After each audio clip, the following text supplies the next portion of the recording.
आपका जो क्लास है ये इंग्लिश अनुवाद बनाना सीखना है ना।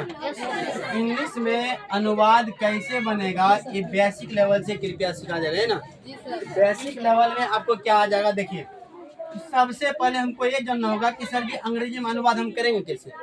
तो सबसे बेसिक मतलब 1 to 7 या 5 तक का जो बच्चे होते हैं ये पूरा नॉर्मल लो होता है, इंग्लिश में नहीं होता है। इंग्लिश में जो लो होता है इनको सबसे पहले सिखाने के लिए हम लोगों को ओ आ से लेकर के योर ऑल ओवर तक का पूरा कंफर्म होना चाहिए जानकारी, इंग्लिश to हिंदी। उसके बाद आता आकर हर्षिकार, ये पूरा जब कहाँ तक विसर्ग तक, ये विसर्ग तक का अगर ये इंग्लिश टू हिंदी अगर यदि आ जाता है इसके बाद कुछ ऐसे पॉइंट्स हैं जो कि लगभग प्रायतर बच्चा जितना होता है वह हमको लगता है कि वाक्य बनाने बिल्कुल ठीक से सीख लेता है। अभी जैसे मेरा कहने का मतलब है कि हम वाक्य बनाएंगे कोई सभी, या वाक्य बनाने के पूर्व हमको सबसे पहले आता है कि सर हम अंग्रेजी में नाम कैसे लिखेंगे, है ना। तो नाम लिखने के लिए आपको सबसे पहले ये ध्यान देना पड़ेगा कि नाम, और नाम से ही आपका जो है आगे निकलता है क्लास। और ये ध्यान दो, क्लास में आपका आगे जो चला जाएगा ये नाम से ही आगे निकलता है। और आता है सर दुनिया में बहुत सारा नाम है, क्या है, बहुत सारा नाम है। और इसको हम लोग क्या करेंगे, वो नाम लिखने के लिए भी तुरंत सीखेंगे कि सर जी ये नाम अगर यदि किसी का घर में बहुत सारा फैमिली मेंबर्स है, भैया है, भाभी है, दीदी है, मौसी, चाचा चाची, दीदी, जीजा जीजी, सब है ना। इन सभी को आज आपको वीडियो के तौर पे अर्थात ये आप देखेंगे कि ये नाम लिखने हम कैसे सीखेंगे, है ना। तो क्या अभी तुरंत एक जादू में आप नाम लिखने सीख लीजिएगा फटाक से। क्या आप लोग पहले ये बताओ ओ आ से योर ऑल ओवर तक अंग्रेजी में लिखने आता है? धीरे धीरे आकर हर्षिकार इंग्लिश में आ रहा है। तो अब बताओ जब इतना दूर तक आ रहा है, दूसरी बात हम पूछ लें ए से लेकर जेड तक ABCD आता है क्या? जब ए से जेड तक इंग्लिश में जान रहे हो तो अंग्रेजी का बादशाह है, ये बात जान लो। आज पूरा दुनिया का जितना भी ग्रंथ लिखा गया है, चाहे वह छोटा हो चाहे वह बड़ा होता है, वह क्या आप बता सकते हैं ये 26 लेटर जो होता है 26 लेटर्स इंग्लिश में है ना होता है ABCD, क्या आप बताओ कि ये 26 लेटर के बाद चाहे छोटा किताब से लेकर के बहुत बड़ा ग्रंथ लिख दे, क्या ये 26 अक्षर से बाहर भी है क्या? आज मैं अगर ट्राई करूं तो मैंने जैसे कहा READ रीड। अब आप ये बताओ कि सर ये READ है ना, तो रीड का जो कहानी लिखा हुआ है क्या ये 26 लेटर से बाहर है क्या? नहीं उसी के अंतर्गत में है। तो बताओ अगर ABCD हमको 26 लेटर ही आता है और पूरा जितना दुनिया का कोई सा भी वर्ड लिखेंगे, चाहे ट्रांसलेशन कितना मोटा से बड़ा दे देगा, लंबा चौड़ा एक किताब का दे देगा, लेकिन पूरा चाहे 1 किलो का एक किताब आ जाए, 5 किलो का एक ग्रंथ आ जाएगा, वह ABCD के अंतर्गत ही आएगा, 26 के अंतर्गत रहेगा, ना कि वह कहीं और चला जाएगा। इसलिए करके तो एक दिमाग में हमेशा बैठा कर रखो कि सर अगर मेरे पास 26 का ज्ञान है, दुनिया का एक भी वर्ड सेशन है जिसके बारे में ज्ञान नहीं होगा। क्या बात है कि गलत? ये कोई चीज पॉसिबल है या नहीं है? ऐसा क्या चीज है जो हमसे बच जाएगा 26 लेटर से, जो हम नहीं कर सकते हैं? क्या आज कोई अगर यदि बादशाह बन गया, बहुत ज्यादा एनर्जी में तेज हो गया, खूब इंग्लिश में ही बोलता है, आप देखेंगे हॉस्टल का बच्चा जाता है और इंग्लिश में पूरा बकवासी करता है ना, उसको बेसिक ज्ञान नहीं होता है भैया, कुछ नहीं, ध्यान दीजिए, बेसिक ज्ञान नहीं, उसको बोल दिया जाता है कि राम इट्स ए मैंगो, समझा रहे हैं, राम इट्स ए मैंगो, उसको ये बोला जाता है कि ये देखो राम आम खाता है, राम इट्स ए मैंगो, समझा रहे हैं, राम इट्स ए मैंगो, ये बोल सकता है, रट्टा मार लेगा, लेकिन पूछो है दोस्त ये बताओ ये हुआ कैसे कि इट्स में एस क्यों लग गया? बोलेगा भैया नहीं पता है, लेकिन जानते हैं ग्राम आम खाता यही होगा, लेकिन कैसे हुआ ये संभव नहीं है। Wicket out. इसलिए करके हम लोग क्या करेंगे, बिल्कुल जीरो लेवल से अंग्रेजी को आगे लेके चलेंगे और अंग्रेजी में कभी भी टेंशन नहीं होगा। और आप ये एक बात याद रखें, अगर यदि अंग्रेजी में 26 लेटर आपके पास है तो दुनिया का बादशाह है, अंग्रेजी में कोई नहीं पिछाड़ सकेगा। लेकिन हाँ, मेहनत, स्ट्रगल इज रियल लाइफ, मतलब संघर्ष ही जीवन है। अब बताओ अ से और ल तक आकर हर्षिकार का अंग्रेजी अगर आ गया, अभी तुरंत देखिए मैं शुरुआत करूं तो पहले 2.5 अक्षर का नाम होता है भगवान का, ना होता है। तो पहले अगर मैं लिखूं तो राम से ही नाम करूं, आगे क्या? जी सर। अब बताओ ये हम हिंदी में लिखे रो आका और मो, क्या होगा? राम। तो मेरा कहने का मतलब नमोला हम धंधो है लेकिन संत हो जाए नमोला, ये आपका लिखा हुआ है रो आका मोराम, ये ना लिखा है। अब ये बताओ हम जब हिंदी पढ़ लेते हैं, हिंदी तो पढ़ लेते हैं ना, तो हिंदी पढ़ने के बाद हमें ये भी पता चल गया कि सर ये लिखा हुआ क्या है। बताइए क्या है लिखा हुआ है? रो। क्या है? तो अब बताओ यू और रो याद है कि नहीं तुमको? तो वाई से यो आर से रो बोलते हैं कि नहीं? बचपन में रट्टा मारे वाई से यो आर से रो एल से रो, नहीं? अब बताओ रो का काम मेरा फाइनल हो गया। तो रो का अंग्रेजी क्या होगा? दिक्कत है किसी को? अब ये बात बताओ इसके आगे बीच में देखिए क्या है? तो कहेगा सर किल्ला लाठी है बीच में, नहीं ये लाठी भैया नहीं है, ये क्या है? आकर की मात्रा किसके साथ में आया है?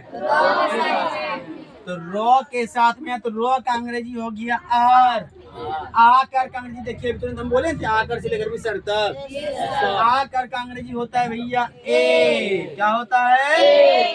बताओ दिक्कत है? आकर का भी लफड़ा खत्म, ये ना। अब क्या बचा? मो। तो बताइए पो फो बो भो, बचपन में पढ़े थे ना रामविलास मास्टर को। मो अंग्रेजी क्या होता है? एम।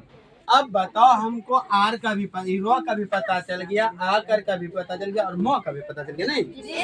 अब हम ये करेंगे रो का अंग्रेजी देखिए तो क्या होता है?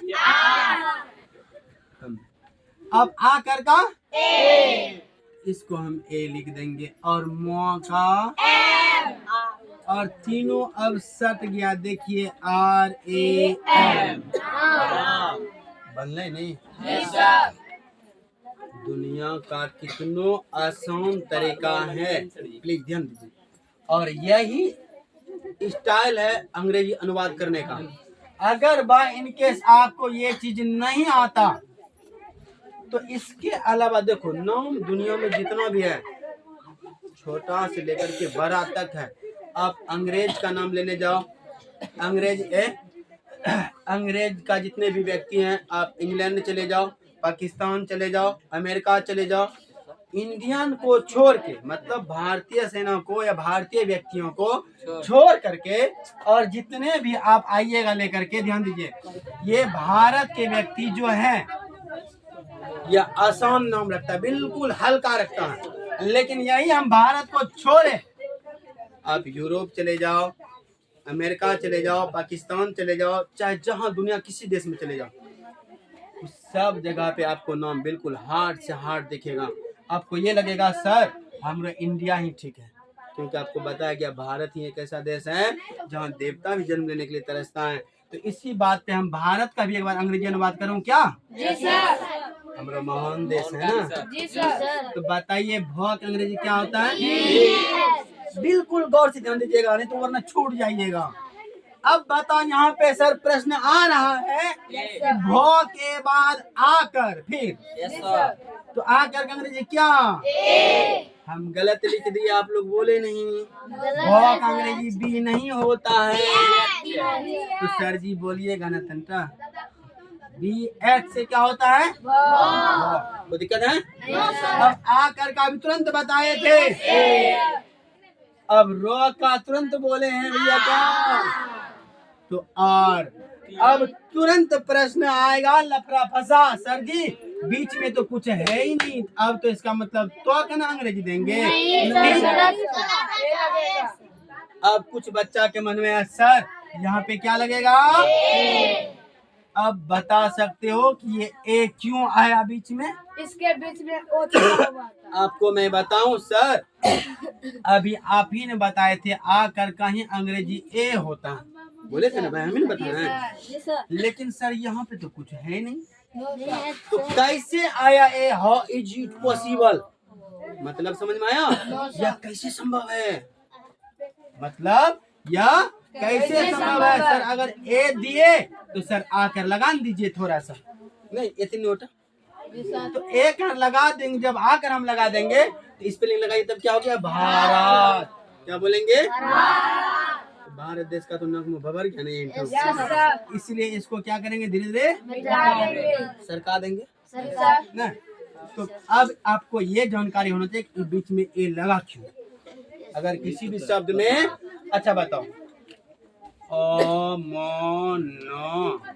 अमन प्रॉब्लम है? अब बताओ ये अमन मैंने लिखा इस बीच में, तो सर आकर एक और कर कुछ तो है ही नहीं। तो सर अ का अंग्रेजी ए, म का अंग्रेजी एम, न का अंग्रेजी एन, तो अमन हो गया? नहीं हो गया? लेकिन आपको मैं बताऊं कि हर जगह पे ओ आ को छोड़ के, ध्यान दीजिएगा, ओ आ वाला पूरे 11 जो पढ़ा होता है, इसको छोड़ने के बाद जितना क से लेकर के योर और लो तक शब्द अक्षर बचता है, जी सर, सब में आपका बचता क्या है?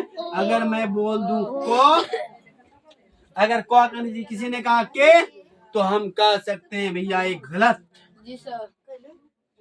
अब तो यही ना क्वेश्चन है, क्योंकि को केवल देख अगर मैंने छोड़ दिया या क्या हो जाएगा? गलत हो जाएगा। क्यों गलत होगा? देखिए को में क्या रहता है? को जब बोलते हैं ओ क्या आवाज है को, तो यहाँ पे क्या रहता है? रहता है कि नहीं रहता? बताओ। अब ओ आ छोड़ के आप सब बोलो चो, तो, पो, मो, रो, लो, जितना भी अक्षर आप बोलोगे सब में क्या छिपा हुआ है? तो बताओ, बचपन में पहले तुम लोग को बोले थे रेनूनू 2 गो लड्डू, 1 गो लाठी, 1 गो इधर से 1 गो ऊपर में त्रिपाल टंग के आगे खींच दी। लेकिन एकरे बताए थे अंग्रेजी क्या? ये बताए तो अंग्रेजी। अब बताओ को अंग्रेजी पहले से जानते हैं नो? बताओ को और ओ दोनों मिल गया तो क्या बनेगा? के ए ना होगा को का, यही ना ओ साइलेंट रहता है, ये ओ नहीं दिखता और ये को में यहाँ के साइलेंट हो जाता है, तो को अंग्रेजी क्या होगा? के ए। अब बताओ जहाँ जहाँ अक्षर आएगा सब में ए बीच में लगेगा? अगर यहाँ पे मैंने लिखूं, ध्यान दीजिए बिल्कुल, नहीं तो फिर दिक्कत। मैंने कुछ ऐसा लिख दूं गौरम, ऐसे अभी ठंडी चल रहा है, मैंने गरम लिख दिया, गलती बात, कोई दिक्कत नहीं है, हमको पढ़ाना क्या? जी सर। तो गौरम गरम ना। जी सर। तो आप लोग बोलिए गो बोलने के बाद ओ आता है या नहीं आता है? तो आता है। गो हम क्या लिख देंगे? अब बताओ इसमें क्या छिपा है? तुरंत देंगे ए, बरकी देखो अच्छा रहेगा ना। जी सर। ए। अब बताओ क्या है? लो। आर के बाद फिर बीच में छिपा है। उसके बाद अब बता लगले लफड़ा सर फेरू। कैसा? सर अभी तो आपने बोला सब में को छिपा, सॉरी ओ छिपा रहता है। जी सर। तो सर वो ना वो छिपा रहता है, यहाँ एक काहे दिए? ऐसा रहा ना कि नहीं? प्रश्न आ रहा ना मन में कि सर सब भी बोले आप ही गो रोम सब में ओ छिपा हुआ है, तो बताइए एकरो वो कहाँ गया? सर भुतला गया क्या? ये नहीं भुतलाया आपको। ये आगे सुनिए, ये अगला ए क्यों नहीं लगता है यहाँ पे? अगर ए देंगे तो ये गलत हो जाएगा, और ए नहीं लगता है, और नहीं लगने का कारण इसका अगला टॉपिक में चलेगा। कोई दिक्कत? प्रॉब्लम?